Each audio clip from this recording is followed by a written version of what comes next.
안녕하세요. 주간전망대입니다. 금융시장의 다양한 이슈를 뉴스보다 핫하게, 리포트보다 쿨하게 짚어보겠습니다.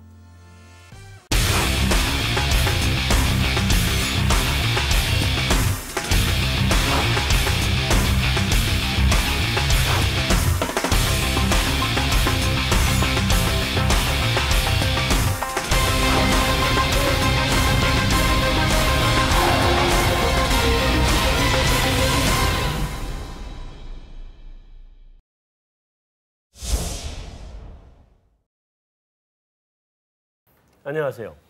안녕하세요. 안녕하세요. 안녕하세요. 또 그 사이에 6주가 흘렀나? 네, 날이면 날마다 오는 건 아니고 네, 6주마다 한 번씩 6주마다 한 번씩 오는. 한국은행 우리 금통위가 있었고 또 바로 직전에 그 잭슨홀 미팅이 있었고 한꺼번에 다 이제 이게 뭉쳤어요. 근데 일단 잭슨홀 미팅에서는 이렇게 보니까 별 내용이 없는 것 같고 그래도 한번 짚어는 봐야 되겠죠. 무슨 얘기가 나왔는지. 일단 우리 금통위부터 한번 보죠. 만장일치였죠? 예, 만장일치였습니다. 어떻게 봤어요?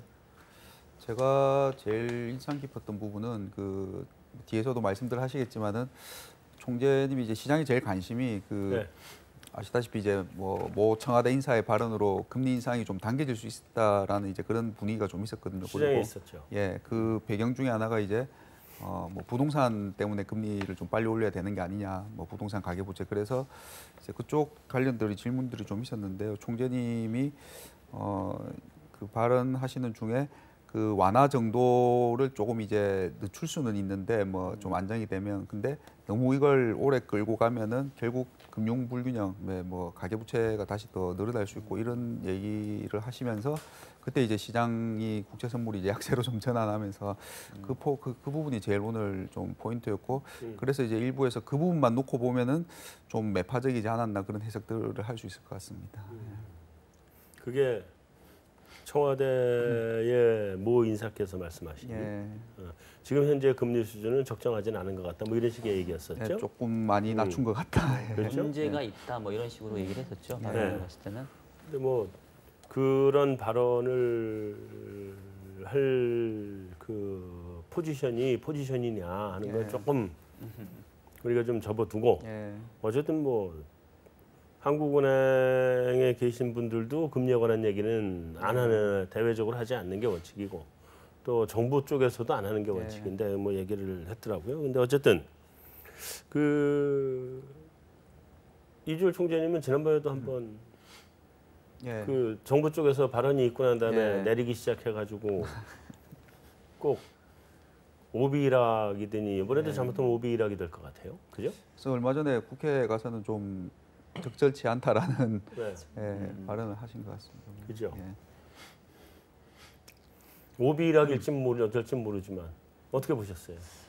뭐 근데 오비락으로 생각한다라면 과거에는 이나익이 나오고 한두 달 안에 액션이 좀 취해졌기 때문에 좀 더 오비락으로 많이 생각을 했다라면 지금은 어쨌든 연내는 좀 아닐 거다라는 정도의 시그널은 준 것 같아요. 근데 이제 내년에 진행될 수 있는 이벤트에 대해서는 던지긴 했지만 연내로 하기에는 지금 나온 어떤 성장이나 물가가 지속 가능한가가 또 중요한 관건이다라고 말씀을 하셨기 때문에 그거에 대해서는 사실 지금 주춤하고 있는 부동산 가격도 그렇고 이게 지속적으로 주춤한 거냐 아니면 부채도 그렇고 모든 부분에 대해서 확인할 시간이 필요하다고 본다면 이번에는 오비락은 되지는 않을 것 같습니다. 아 그래요? 네. 그래도 뭐 일각에서는 뭐 8월달에 혹시 뭐 소수 의견이라도 나오고 다음에 이제 그 다음에 이제 10월달 다음번에 가서 경제 전망이 좀 그때 가면 이제 수정 정도가 아니라 상향이 되겠죠. 거의 실적에 가까운 게 나올 테니까.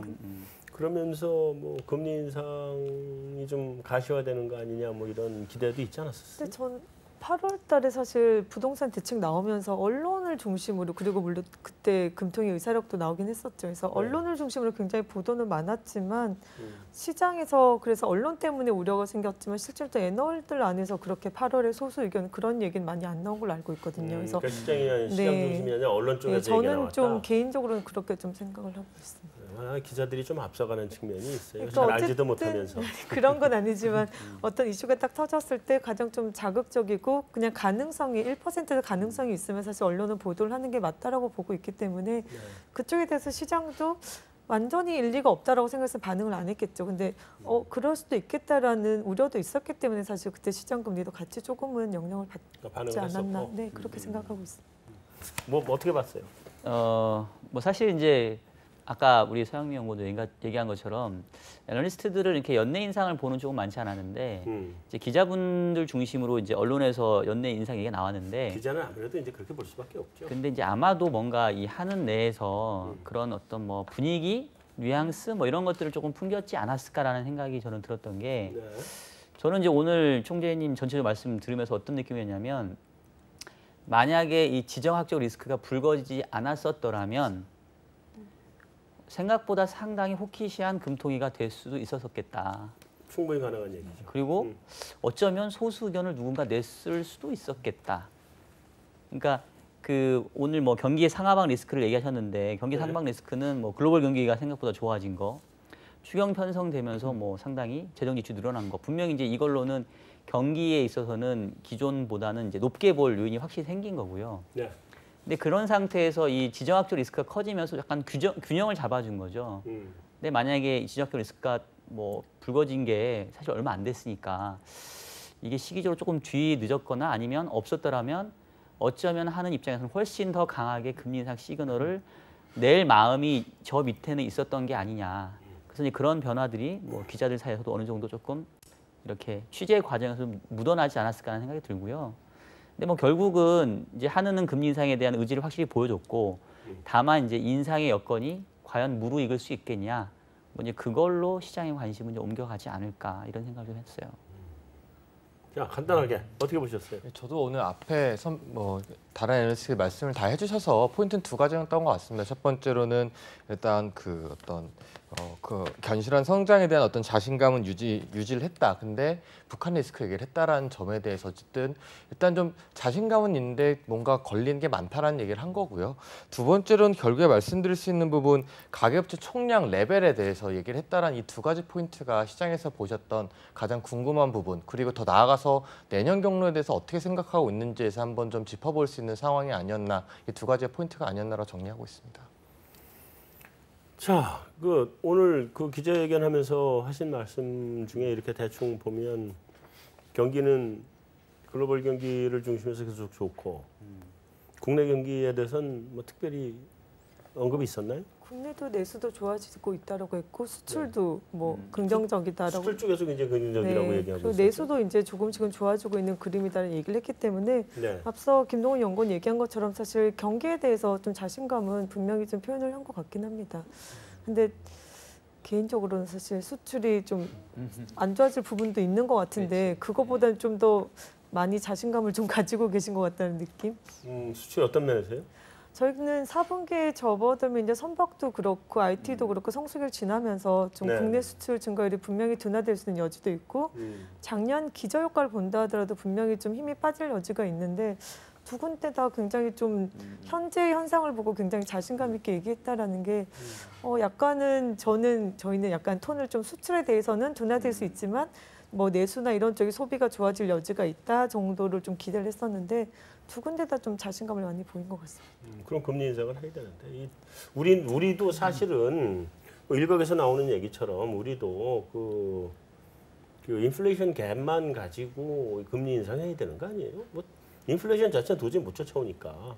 GDP 갭 가지고. 인플레이션 갭이죠. 디플레 갭이냐 인플레 갭이냐.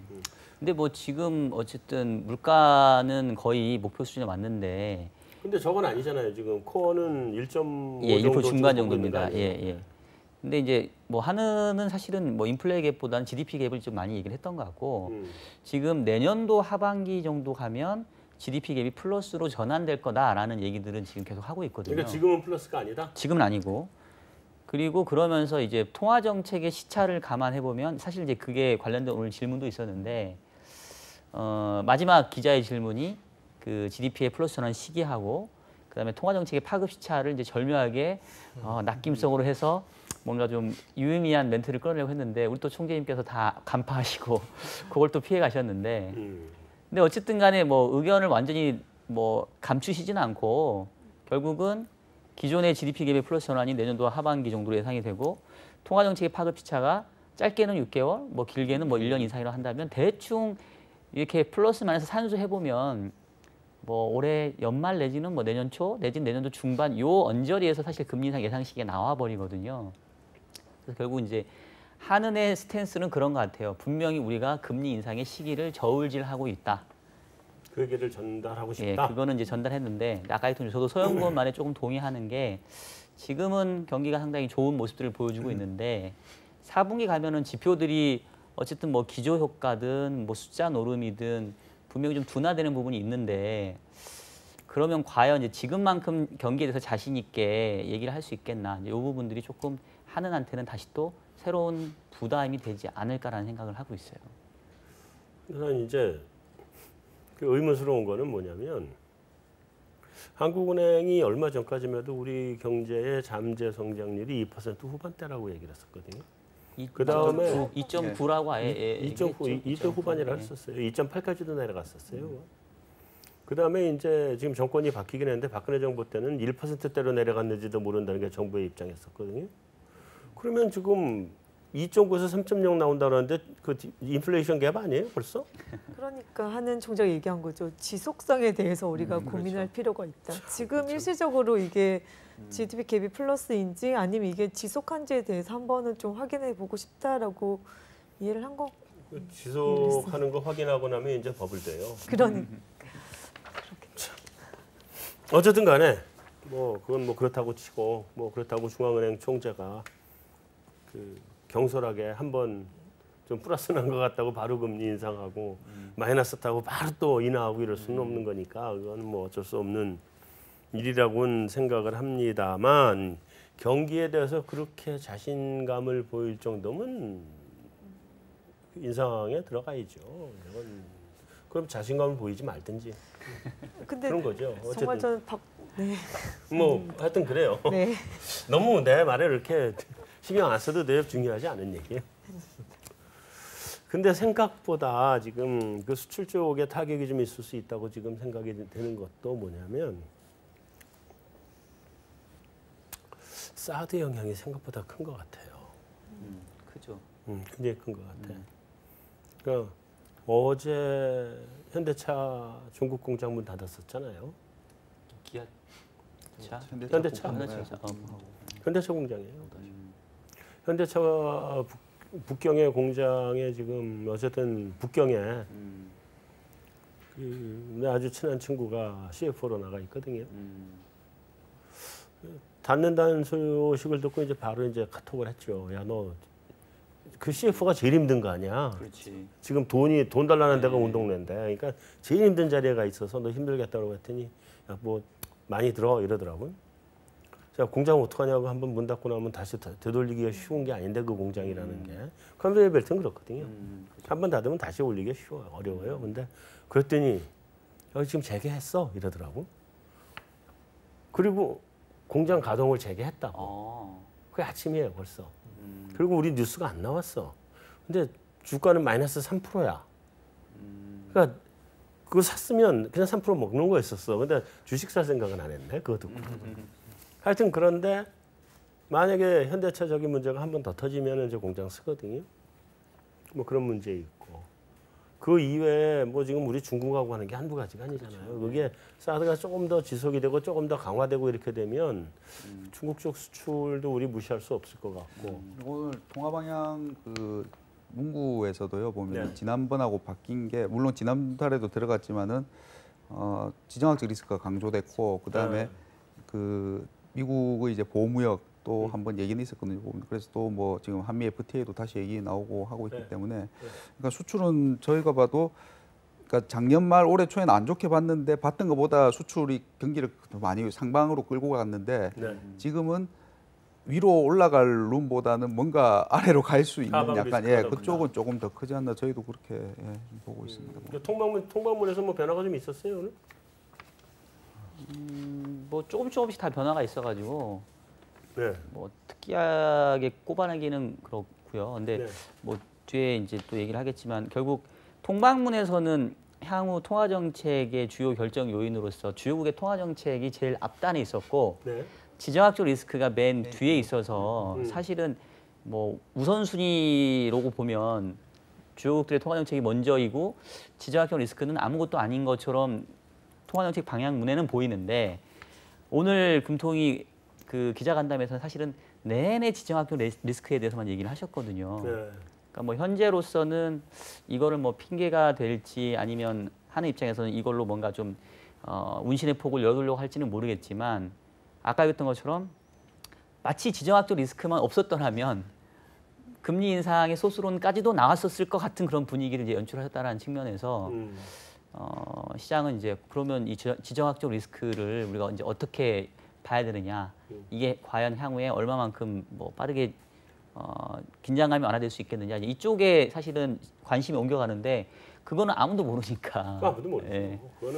그거는 저 아주 100% 그 저기 뭐야 그 독립 변수이기 때문에 대외 변수잖아요. 우리가 어떻게 할 수 없는 변수이기 때문에 그건 다 기다려봐야 되는 문제고 북한이 어떻게 할지 중국이 어떻게 할지 미국이 어떻게 할지 아무것도 모르거든요. 그건 우리가 컨트롤할 수 있는 범위 바깥이기 때문에. 그 부분에 대해서는 뭐 고민한다고 해결될 문제가 아니고 근데 이번 통방문이랑 기자회견에서 부동산하고 관련된 얘기 나왔었죠. 네, 나왔습니다. 그러니까 부동산에 대한 지금 현재 판단은 어떤 판단이신 거예요? 일단은 어느 정도 제가 봤을 때는 지켜보자라는 말씀을 계속 하셔야 될 것 같아요. 지금상 어쨌든 간에 파리 대책 이후에 지금 전국 주택 가격이나 뭐 서울 주택 가격 업데이트를 해보면 그로스 자체가 상당히 떨어져 있는 것도 사실이고요. 일단 어쨌든 거시 건전성 정책으로 지금 부채나 어쨌든 가격에 대한 어떤 왜곡된 바이어스에 대해서 조금 더 지켜보자라는 말씀을 하셨던 부분도 있고 다만 이것 때문에 경기가 완전히 쿨다운 될 거냐에 대해서는 아직까지 좀 부정적이었던 것 같습니다.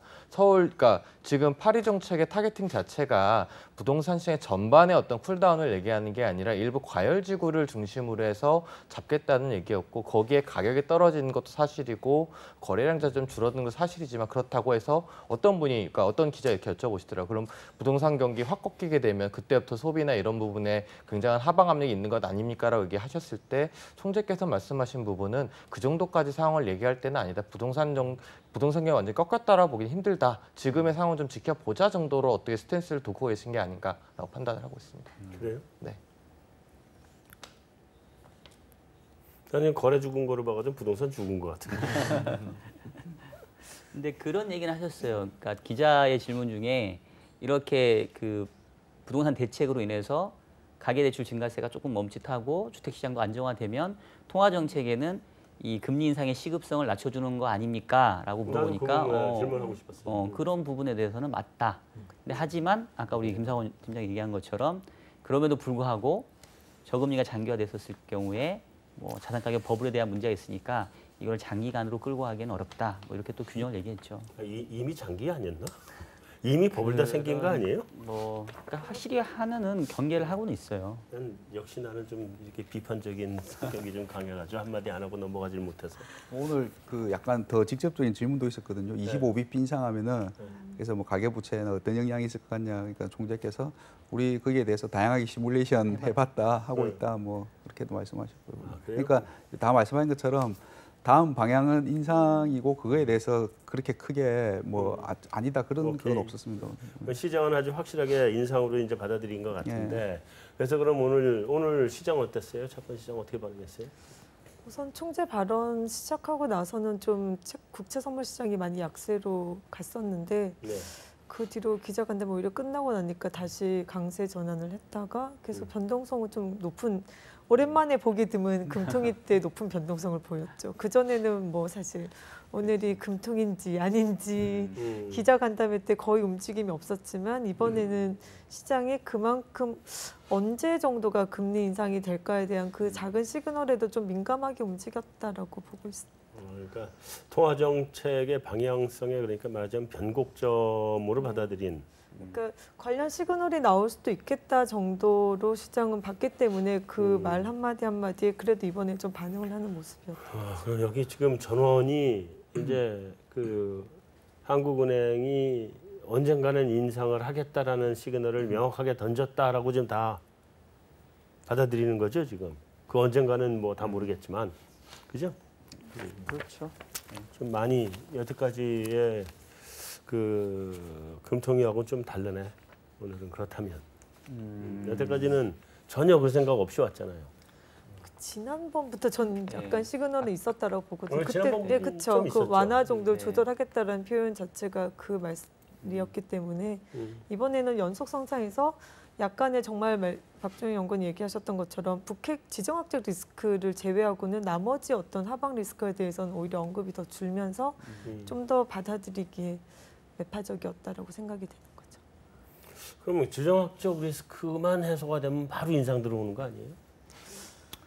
그렇게 해석할 수 있을 것 같습니다. 근데 그건 아까도 말씀하셨다시피 이건 뭐 어떻게 될지, 예. 그리고 분명히 예년보다는 지금 그 지정학적 리스크가 더 커지고 장기화될 수 있다라는 게 우리 국내뿐만 아니라 해외에서도 그런 시각이 좀 많은 것 같더라고요. 보니까.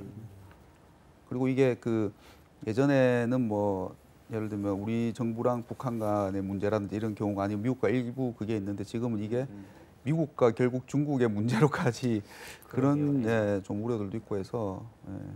그러면 이제 결정적으로 우리 지금 그 채권의 CDS 프리미엄은 어때요? 그게 이 앞에 그 트럼프 대통령이 파이어 앤 퓨리 발언을 했을 때가 네. 아마 75 정도? 그게 한 2016년 초 이후로 최고 수준까지 올라갔다가요. 네.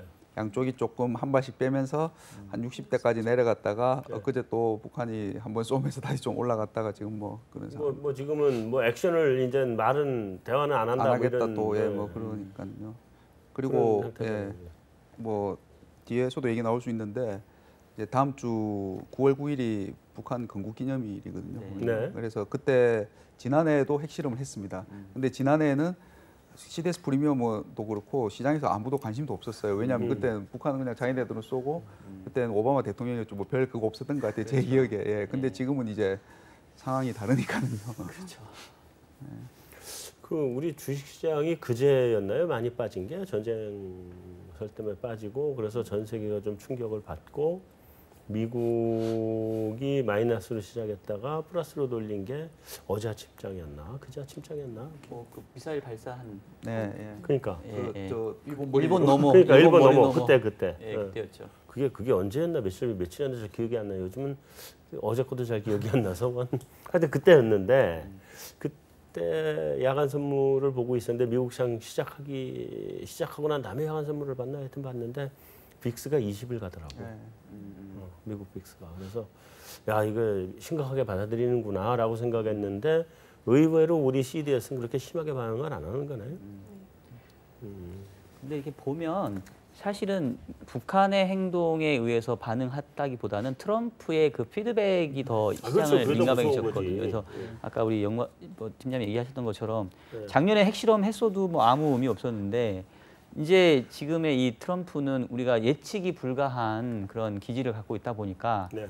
혹시나 정말 얘가 딴 생각 품고 어떻게 할까봐 이제 그게 결국은 불안 요인인 것 같아요. 근데 최근에 그 미국에서 홍수 크게 나가지고 지금 트럼프가 이쪽이 아니라 지금 이쪽에 관심이 가 있거든요. 네. 그래서 그거에 대해서 이렇게 크게 코멘트를 안 했던 것 같아요. 다행히. 딱 세산할 때 난 망했다니까. 야 삼성전자 가지고 있잖아요. 근데 이 모 씨가 이게 감옥에 가가지고 계속 빠지기 시작하더니 이제 바닥 쳤나 했더니 또 이 두 분이 합작을 해가지고 또 한 번 떨어뜨려서 그동안 벌었던 거 다 그냥 다 날라갔어. 아, 나 미치겠네. 제발 딴 얘기로 좀 해주세요. 다른 이렇게 돈 버신 얘기. 딴 거? 예, 딴 얘기. 이긴 거? 맨날 진 얘기 아니고. 이긴 거? 예, 맨날 이런 얘기만 하시니까 어쨌든 오늘 본전은 왔어. 그래요. 다행입니다. 아, 힘들었어요. 자, 어쨌든 그래서 네 분이 아까 우리 박정현 연구원은 좀 비슷하게 얘기를 하긴 했지만 네 분이 순서대로 돌아가면서 금리 인상 시점 맞추기 첫째, 다음에 내년도 금리 인상 횟수 맞추기 두 가지를 해주는데 우리 그 김동원 연구원이 제일 항상 끝에 발언 기회가 오면서 할 말이 점점 없어지는 것 같으니까 이번에 발언 기회를 제일 먼저 줄게. 네, 일단 결론적으로 말씀을 드리면 저희는 조금 어떻게 비둘기적으로 보고 있을 수도 있는데 일단 내년 하반기에 1회 정도로 좀 생각을 하반기 하고 1회? 있습니다.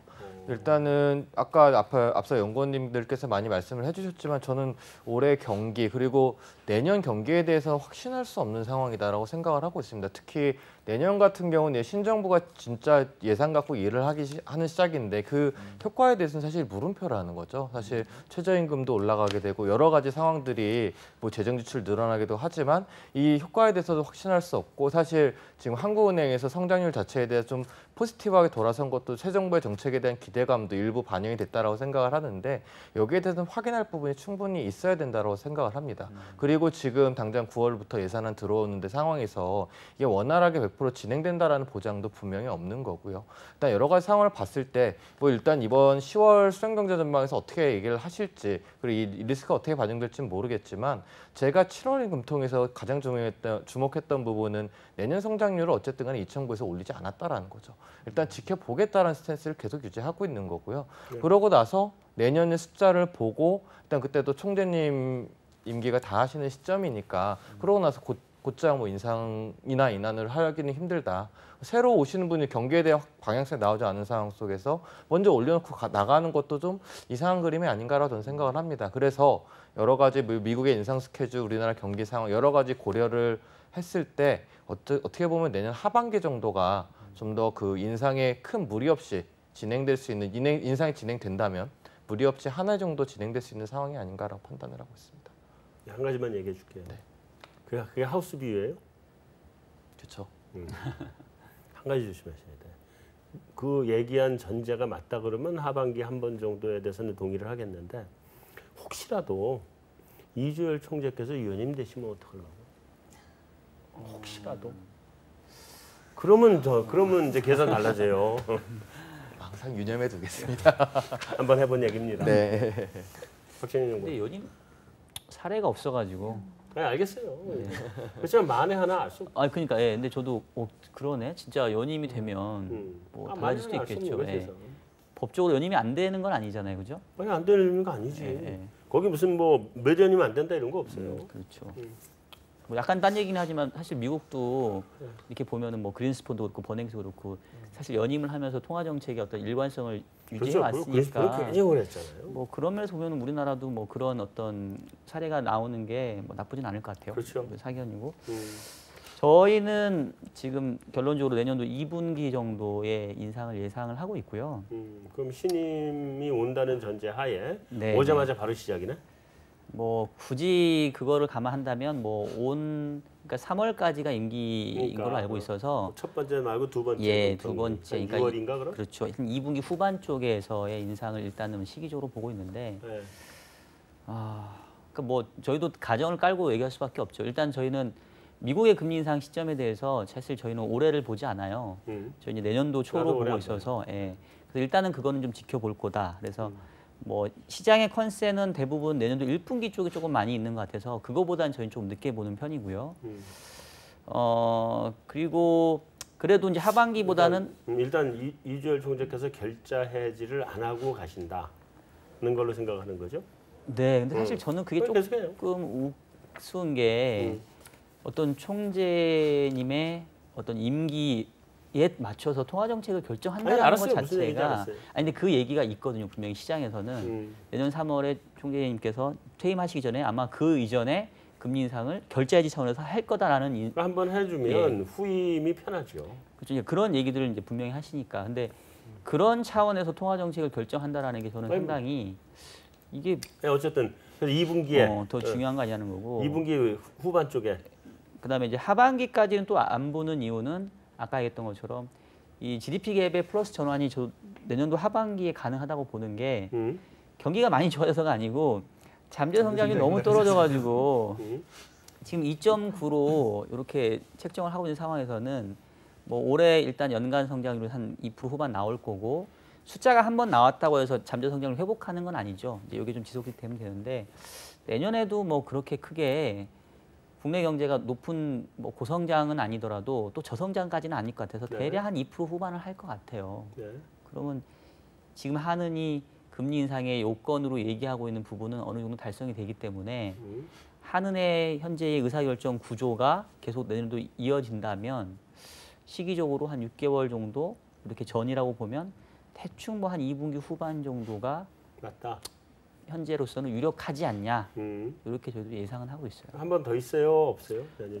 일단 저희도 내년에 한 번으로 보고 있어요. 예, 우리가 인상을 이렇게 단기에 이렇게 여러 번 하기에는 아직 경기가 그렇게 성숙되지는 않은 것 같아요.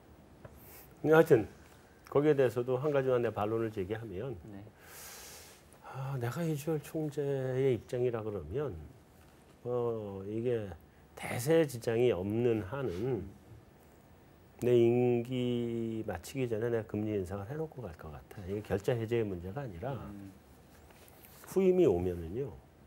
후임이 와서 첫 번째 회의부터 금리 인상을 고민해야 될 수는 하게 숙제를 던져주고 갈 수는 없잖아. 아니면 두 번째도 그렇고. 그러니까 여건만 어느 정도만 무르익으면 금리 인상을 내가 해놓고 후임한테 넘겨주면 후임이 최소한 한 분기 정도는 경기 상황을 보고 하반기쯤에 가서 이거 금리 인상을 지속해야 될 거냐 말 거냐에 대한 판단을 할 수 있는 시간 여유를 주는 거거든. 그런 관점이에요. 근데 여건이 안 될 수도 있지. 여건이 안 되면 할 수 없는 거죠. 그건. 그렇지만 여건이 한 90%만 무르익으면 해놓고 갈 수도 있다 하는 생각이 들어요. 자꾸 총재 임기부터 얘기를 하게 되는데 전 개인적으로 만약에 신임 총재가 온다 하더라도 그분이 그때부터 경기를 보기 시작하는 분이 총재로 오시면 안 되죠. 이미 경기를 계속 보고 있고 그 흐름에 대한 생각이 있으신 분이 온다라면 왜 첫 달에 인상을 하면 안 될까에 대해서도 사실 저는 그렇죠. 뭐 그 정도의 해안은 있으신 분이 오셔야 되지 않나라는 생각이기 때문에고. 갑자기 옛날에 모든 총재분들이 다 그 정도 해안이 있으신 분들은 아니었었어. 그러게요. 이번에는 더 좋으신 분이 그러신 분도 있었지만 꼭 다 그렇다는 거는 아니기 때문에. 네. 저는 개인적으로 내년 1분기에 인상이 가능하다라고 보고 있고요. 1분기. 네. 이게 아까도 뭐 저희는 이번 총재 기자간담회에서도 느낀 게 결국은 여건은 가능한데 여러 가지 리스크나 조금 더 지켜보겠다라는 시각이 저는 2분기 지속은 너무 긴 것 같아요. 이미 7월 금통위부터 약간의 인상 관련된 시그널을 얘기를 했었고 저희가 비록 4분기 수출 관련돼서 좀 우려를 가지고 있긴 하지만 수출이 결국 둔화되는 거를 내수 쪽에서 그걸 받쳐준다라면 저는 충분히 수출이 금리 인상을 결정짓는 변수는 아니다라고 보고 있거든요. 그렇게 된다라면 내수 쪽에서 살아나는 걸 4분기에 좀 확인이 된다라면 그 힘을 받아서 기본 전제는 가계부채가 저는 그렇게 쉽사리 둔화될 걸로 보고 있지 않기 때문에 그 차원에서 내년 1분기에 인상이 시작할 수 있다라고 보고 있고요. 상반기 중에 2차례 정도는 해야지 관련돼서 여러 가지 어떤 정상화도 정상화지만 부채 관련돼서 어느 정도 억제는 가능하지 않을까. 네, 상반기 2차례 생각하고 있습니다. 네, 굉장히 또 나의 코멘트를 또 던져줄게요. 내가 한 마디씩 다 해줬으니까 여기도 해줘야지. 첫째는 내수가 그만큼 못 따라올 것 같아요. 그게 걱정이야. 왜냐하면 부동산을 잡아버렸어. 부동산 잡으면서 소비자 심리지수가 확 떨어졌어요. 그러니까 심리지수만큼 소비는 따라오진 못했지만 심리지수는 높았었거든. 그러니까 지금 심리지수가 높으면 그 다음 분기나 다음 분기에 소비를 연결이 되거든요. 이게 따라서. 근데 그게 부동산 때문에 다시 꺾였어. 근데 이번에 심리지수를 보면 주택 가격 전망 쪽에서 꺾였지 소비 지출이나 수입 전망은 오히려 올라갔거든요. 그래서 저는 그런 부분이 이제 결국은 4분기에 좀 더 개선되는 확인이 되면 1분기에 있는 그 말씀하신 최소한의 여건의 한 70~80%는 충족이 된다라고 보면 사실 가계 부채 쪽으로 좀 더 대응할 여지가 생기지 않을까라고 보고 있어요. 근데 우리나라 사람들의 소비 심리에 영향을 안 미치는 것 같아도 은근히 시차를 두고 소비 심리에 영향을 미치는 게 주택이에요. 그래서 그 부분은 유념해서 보시라 하는 얘기입니다. 그리고 주택 가격이 잡히면 가계대출 증가세도 잡힐 거고 틀림없이 잡힐 거고 그러면 1분기가 안 될 수도 있다 하는 코멘트를 던진 것뿐이에요. 그러니까 나하고 논박하자는 게 아니에요. 네. 저희는 일단 올해는 아니라고 보고 있고요. 네. 그 이유는 지금 뭐 보시다시피 새 정부 정책들이 다 소득주도 성장이라고 해서 재정을 써서 특히 저소득층 소득을 올려줘서 이제 이분들이 소비를 좀 하고 돈 생기면 빚도 갚으시겠죠. 이제 보면 그렇게 하려고 하는데 거기다 대고 금리를 너무 빨리 올려버리면 당연히 이분들이 충격을 취약계층이 제일 먼저 받겠죠. 그래서 네. 그렇게 엇박자난 정책은 저는 안 할 거라고 보고 있고요. 그래서 올해는 아니고 저희도 말씀하신 것처럼 1분기 예상하고 있고요. 네. 1분기 그리고 한 번 일단 단발성으로 예상하고 있습니다. 저희가 1분기 예상하는 이유는 그 뒤로 가면은 하기 어려워질 것 같아요. 예. 왜냐하면은 일단은 뭐 매크로 측면에서는 당연히 GDP 갭이 중요하고 그 다음에 그래도 통화 정책인데 명분이 지금 미국이 고민하는 것처럼 물가하지 않습니까? 근데 아마 아시다시피 그 기저효과로 4Q에서 1Q 갈 때가 물가가 제일 올라왔는데 이게 아마 내년 1Q 이후로 가면은 역기저가 생겨가지고 이미 뭐 4Q부터는 좀 그래서 이제 일단 물가 측면에서 뒤쪽으로 가면은 좀 이 다른 요인들은 되는데 약간 명분상 조금 힘들어질 수 있을 것 같고요. 그다음에 굉장히 다른 대외적인 변수인데 뭐 총재 임기도 저희는 좀 생각을 하고 있고 총재님 임기랑 그리고 아마 부동산 대책이 4월까지인가요 보면은 그리고 그 뒤에 이해된 게 이제 4월부터고 지방선거 뭐 이런 거 있기 때문에 대출 증가율은 좀 떨어질 것 같거든요. 왜냐하면 대출 안 해주니까 그래서 좀 안정되고 더 뒤로 가면은 매크로 측면에서 하기 좀 어렵고 그래서 종합해 봤을 때 1분기이지 않을까 싶습니다. 하여튼 결과에 어쨌든 난 두 분의 1분기에 상당히 동조하는 편입니다. 결과에 어쨌든. 가봐야. 여기 이렇게 1분기고 여기 2분기고 여기 3분기고. 내가 생각했던 거랑 제일 유사하게 얘기했어. 1분기 아니면 할 수가 없다 이거로. 왜냐하면 앞에서 다 말씀해 주셔서 힌트를 받아서. 그런데 어쨌든 간에 내 개인적으로는 1분기 아니면 1분기 놓치면 때를 놓치는 거 아닌가 하는 생각은 해요. 왜냐면 2분기 들어가면 진짜 지방선거 있죠. 지방선거만 있는 게 아니에요. 그때가 개헌도 있어요. 개헌도 그때 걸려 있어. 약속을 했거든요. 그러니까 그거 다 걸려 있는 와중에 금리 인상 하기 힘들 거예요. 후임이 들어와서 굉장히 힘들 겁니다. 하기 힘들 거고 다음에 그건 이제 좀 다른 얘기고.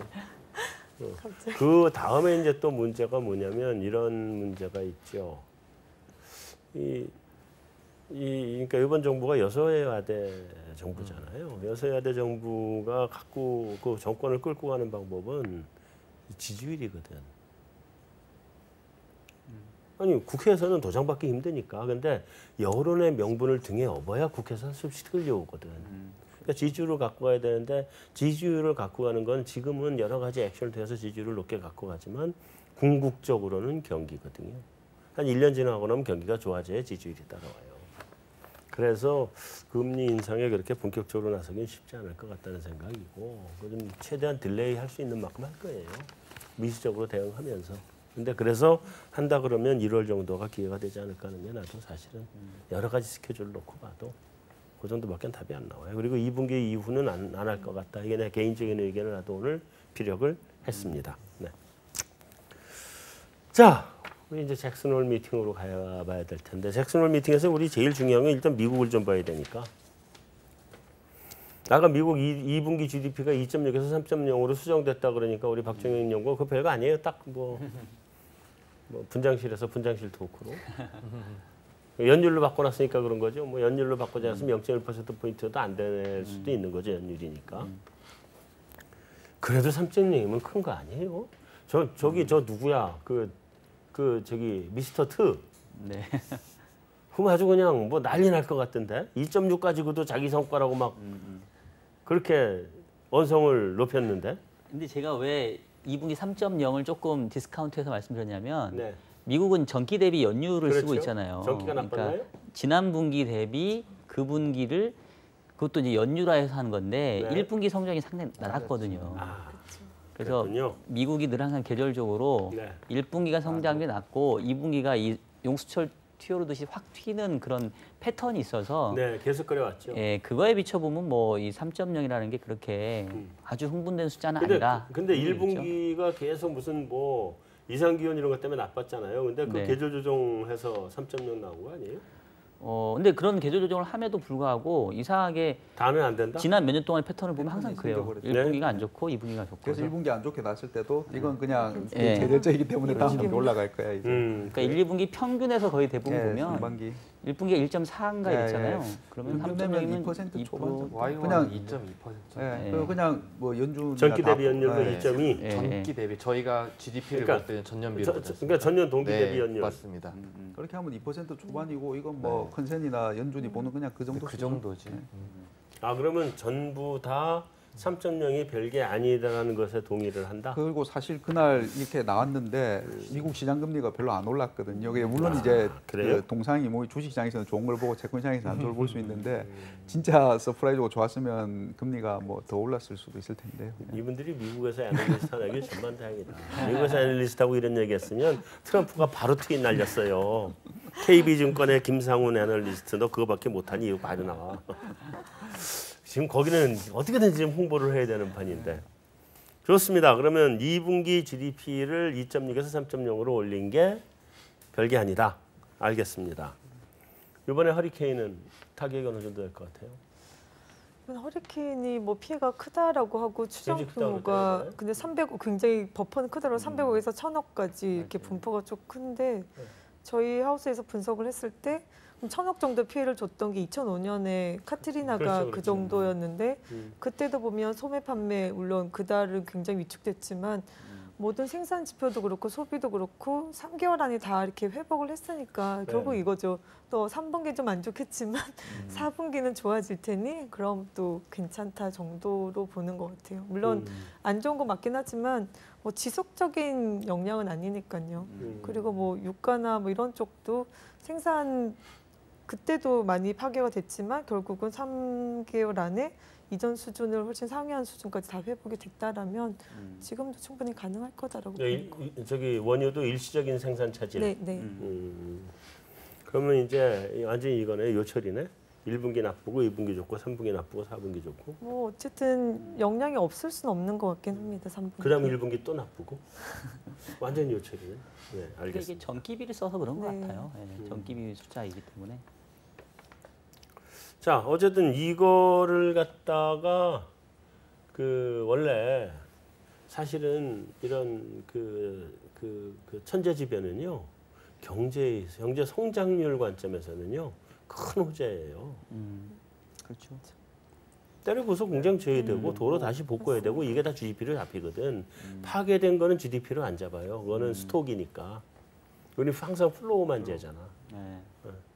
그러니까 파괴된 건 열심히 한쪽에서 부시고 새로 만들면 그게 GDP 증가율로 나와요.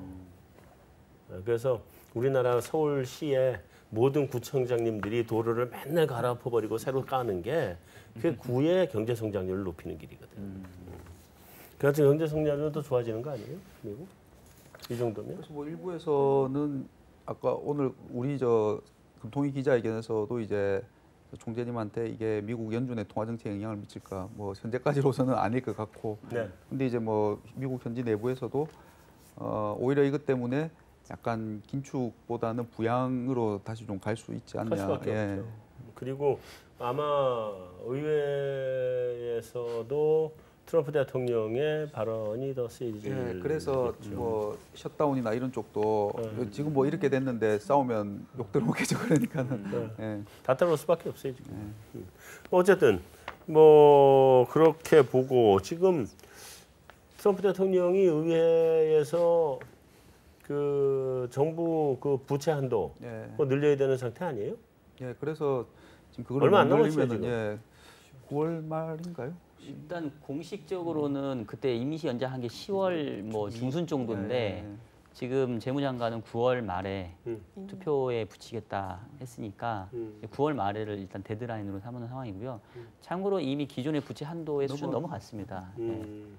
기존 부채 한도 수준이 10조 5천억인가 뭐 이랬네. 뭐 숫자는 제가 정확하게는 지금 기억 안 나는데 이미 상회를 했고 항상 얘네는 상회하고 사후적으로 올리고 했던 애들이기 때문에 뭐 그러죠. 뭐 이번에 허리케인이 엄청 커야 되겠네. 피해가. 그러니까 그래서 아까 우리 뭐 김 팀장님 얘기하신 것처럼 오히려 허리케인 때문에 그 여야가 이렇게 합의할 수밖에 없을 거다는데 사실은 그 이전에 이제 셧다운에 대한 리스크가 불거진 이유는 결국 이제 트럼프가 이 국경 장벽에 대한 재원을 달라. 그거 안 하면 뭐 정부 폐쇄도 불사하겠다. 네. 이게 이제 이거는 야당의 어떤 잘못이다. 뭐 이렇게 이제 사실 이 프레임은 짠 거거든요. 그렇죠. 그래서 뭐 그 프레임이 만약에 아직 깨지지 않고 있다고 한다면 뭐 상황을 조금 낙관하기에는 좀 불확실성은 좀 있는 것 같아요. 잭슨홀 미팅. 네. 별 얘기 없었다며요. 그냥 되게 밋밋했죠. 사실 딴 얘기만 했다며요, 사실. 사실 뭐 금융 안정에 대한 얘기들을 굉장히 많이 했던 거고요. 네. 사실 저희가 6월에 신트라 그 회의 이후에 나타났던 게 ECB에서 드라기 총재가 거기서 테이퍼링 얘기를 할 거다라는 얘기들도 있었고 네. 옐런 의장이 뭐 지금 자산 긴축에 대한 자산 축소에 대한 얘기 앞두고서 뭔가 시그널을 더 주지 않겠냐 이 두 가지 얘기들이 상당히 많았었는데 사실 옐런 의장 같은 경우도 금융 안정이 굉장히 우리는 중요한 역할을 해왔고 이것 때문에 대출이나 이런 상황도 오히려 더 좋아졌다. 어떻게 보면 트럼프랑 좀 어긋나는 얘기, 어긋장 놓는 얘기를 했었던 게 첫 번째. 뭐 드라기 역시 어쨌든 간에 글로벌 교역 자체가 좋아지는 그러니까 축소에 대해서 굉장히 좀 경계하는 발언들. 어떻게 보면 저희가 기대했던 부분과 조금 다른 모습의 잭슨홀 회의 아니었나라고 저는 평가하고 있습니다. 이분들이 짜고 나갔나? 혹시? 우리 할 얘기도 별로 없으니까 딴소리만 하자. 뭐 이러고. 어쨌든 뭐 이후에 그 ECB의 자산 축소가 생각만큼 그렇게 강경하게 되지 않을 거다라는 뭐 이런 기사도 나오고 그랬어요. 그게 맞아요? 저희는 일단 그렇게 생각을 하고 있고 네. 사실 테이퍼링을 그러니까 지금 저희가 근본적으로 생각하고 있는 건 유럽의 지금 숫자들이 좋아지고 있고 심리 지표들이 좋아지고 있지만 과연 물가를 자극할 정도로 유럽 경기가 좋다라고 얘기할 수 있느냐에 대해서는 뭐 여러 가지 데이터를 살펴보고 앞서 얘기가 많이 나왔던 GDP 갭을 업데이트를 해봐도 아직까지 그런 시그널을 보이지 않는다라는 거죠. 또 코어 CPI도 계속 얘기한 코어 CPI도 마찬가지고요. 거기다 6월달에 시그널 던지고 나서 유로가 갑자기 1.20까지 달렸습니다. 일단 여기에 대한 환율에 대한 그러니까 시장이 굉장히 과도한 리액션, 펀더멘탈과 벗어나는 과도한 리액션 이런 상황 속에서 과연 ECB가 이후 경로에 대해서 테이퍼링과 뭐 인상으로 이어지는 굉장히 긴축의 어떤 스케줄로 빠르게 진행이 되겠느냐에 대해서는 여전히 부정적이고요. 사실 테이퍼링에 대해서는 좀 기술적인 이유들에 대해서 상당히 얘기가 많이 나오고 있는 것 같습니다. 독일 채권 더 사야 되는데 물량이 없다. 뭐 그러니까 자연스럽게 테이퍼링을 하는데 재투자를 하게 되면 그건 어쨌든 간에 수급에 상당한 영향을 미칠 거다. 이런 얘기들도 충분히 이어지고 있는 상황이라는 거죠. 사실 이게 그러니까 긴축의 속도를 빨리 가속화시키는 상황이 아니라 여러 가지 상황이 중첩돼서 나타나는 모습이고 거기에 시장 반응이 생각보다 과격한 상황 속에서 ECB가 빠른 속도로 어떤 시그널을 던지고 통화 정책의 전환을 얘기하기 쉽지 않다.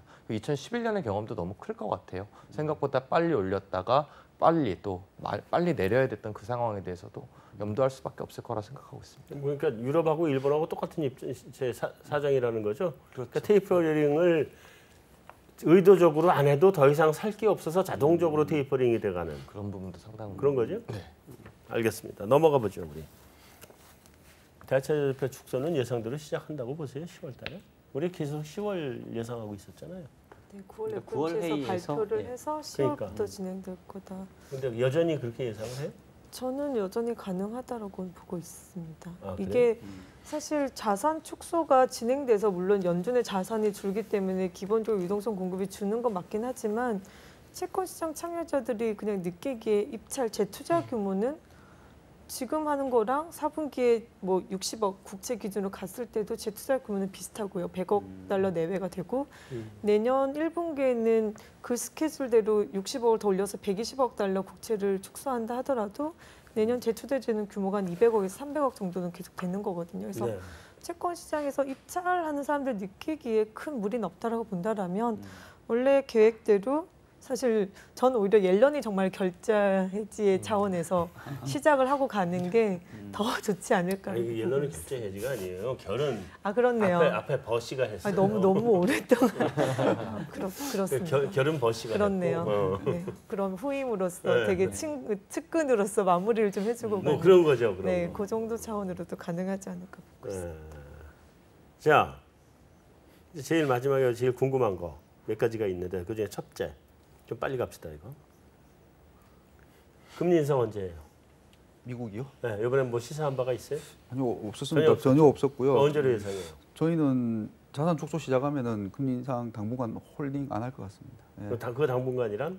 최소 그러니까 재개는 6개월? 언제? 최소 6개월? 6개월? 예. 그러면 내년 말하자면 뭐 빨라야 3월 아니면 6월 정도 1, 4분기까지는 별로 예, 없다고 가능성이 없다. 하는 이유가 금리 인상 해봤자 연준이 금리 인상 처음 하고 지금 4번 100bp 했는데 미국 10년물이 그대로 2.3, 2.1 내려갔거든요. 그러니까 자산 축소해보고 명분이 물가도 안 올라가니까 자산 축소해보고 시장 반응 보고 그러고 나서 뭐 그때 가서 결정할 거고 그래서 최소한 6개월은 저는 그러니까 금리 스티프닝을 자산 축소로 시도해보겠다. 예.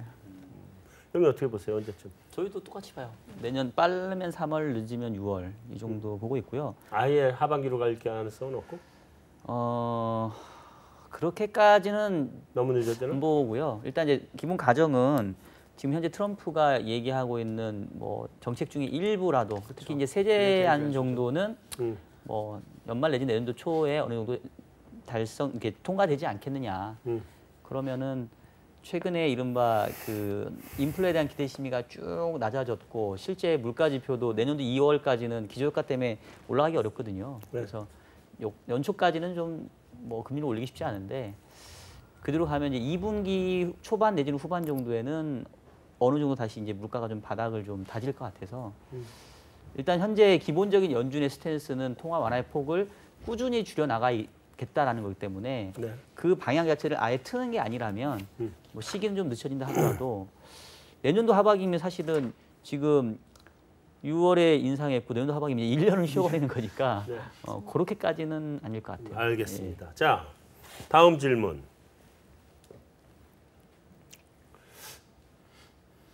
트럼프는 금융 규제를 다 풀어야 된다고 주장을 하시고 트럼프로 말이죠. 트럼프 대통령께서는 옐런은 금융 규제가 있어야 된다라고 주장을 하시고 어느 게 맞아요?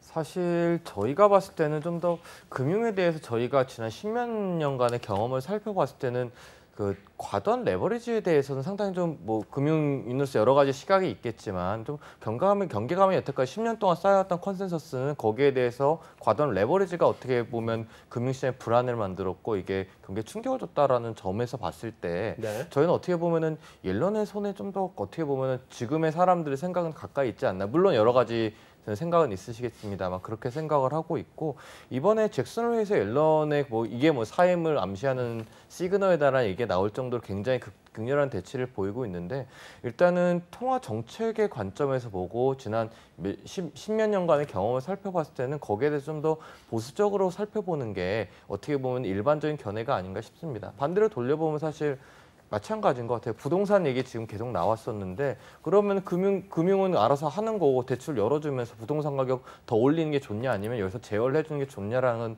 어떻게 보면 비슷한 프레임이 될 수도 있을 거거든요. 그게 어떻게 보면 저희는 에셋의 대부분이 부동산으로 이루어졌고 미국 같은 경우는 에셋 대부분이 뭐 금융시장에 투입이 되는 상황에서 어떻게 보면 버블에 대한 얘기들 뭐 너무 단편적인 얘기긴 하지만 그렇게 접근한다라고 한다면 좀 더 명확하게 말씀드릴 수 있는 심리적으로 와닿을 수 있는 부분 더 가까운 게 옐런이 아닐까요? 금융시장에 있는 사람 중에서는 대체로 규제를 완화해야 된다고 얘기하는 사람들이 대부분인 것 같은데 아니시네. 이게 아무래도 미국이 너무 완화된 규제 때문에 우리가 이 빚고통을 10년간 받고 있다라는 생각이 들면 그렇죠. 우리가 상대적으로 규제가 심하고 그런 미국은 너무 좀 그랬기 때문에 규제가 필요한 거 우리는 조금 완화해줘서 새로운 어떤 투자의 발판을 마련해야 된다. 좀 다른 입장인 것 같습니다. 알겠습니다. 자, 마지막 질문입니다. 굉장히 궁금한 질문인데 옐런 회장 연임 될 것 같아요? 안 될 것 같아요? 아까 잠깐 말씀해 주셨지만 저는 이번 잭슨 홀 미팅 보고 그냥 개인적인 느낌은요. 시켜줘도 나 안 해. 아, 그거였어요? 네, 저는 그렇게 고전 금리와 관련된 얘기할 때는 연임하고 싶어하는 분위기였던 것 같은데 아닌가? 마음이 떠난 것 같아요. 저도. 포기? 그러니까 정말 뭐 바지가랑이 붙잡고 더 해줘라면 모르겠지만 현재로서는 옐런의 반응은 뭐 트럼프랑은 일하고 싶지 않다 이런 느낌을 받았어요. 지금 뭐 후임이 게리콘 그분이 또 오르다가 또 뭐 하냐 안 하냐 하면서 또 대안이 없고 뭐 여러 가지 얘기가 나올 수 있을 것 같고요. 대안이 없는 경우 계속 해야 될 거 아니야. 예. 근데 본인은 뭐 말씀하신 것처럼 그냥 뭐 딱히 나 같아도 그럴 것 같아. 자, 김동현 의원 혹시 우리 다음 주에 점검해야 될 뭐 이벤트나 뭐 경제 지표나 뭐 이런 거 있어요? 일단은 다음 주 저희가 가장 좀 주목해야 될 거 결국에는 다시 한번 또 고용 지표에 대해서 한번 보고 그게 시장에서 어떻게 반영이 될 거냐에 대해서 일단 저는 가장 주목을 하고 있고요. 두 번째 국내 이슈로 돌아왔을 때 가격체 종합 대책에 대한 얘기가 뭐 8월 달에 원래 이게 나온다고 그랬는데 계속 늦어지고 9월 중순까지 얘기는 나오고 있는 상황입니다. 대충 윤곽에 대해서는 뭐 DSR이다 뭐 DTI, 뭐 새로 개선된 DTI 뭐 이런 정도로 윤곽은 잡히고 있는 것 같은데 지금 사람들의 그러니까 저희 채권시장 참가자들이 워낙 부동산의 흐름, 정부의 정책에 대한 흐름에 관심이 많으시다 보니까 여기에 대해서 좀 더 민감하게 반응하고 저희가 좀 팔로우해야 되지 않을까라고 좀 정리하고 있습니다. 그래요. 알겠습니다. 네, 메인 토크는 여기서 마무리하고 외신 인사이드로 넘어가겠습니다.